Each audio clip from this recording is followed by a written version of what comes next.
This flavorful pot roast gravy is rich and savory. It comes together in just 10 minutes and it can quickly take any of your favorite recipes to the next level.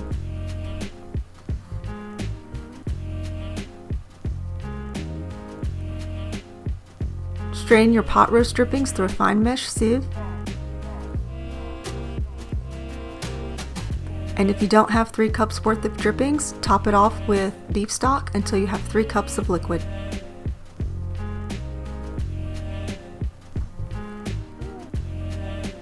Add the liquid to a skillet.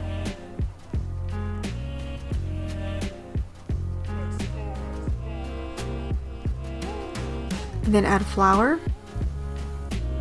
salt, and pepper.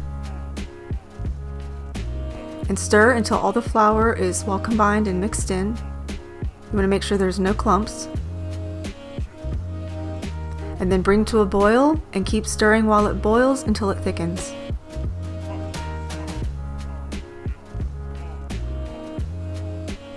Serve it over your pot roast or any other meat and enjoy. You can get this full printable recipe on saucefanatic.com.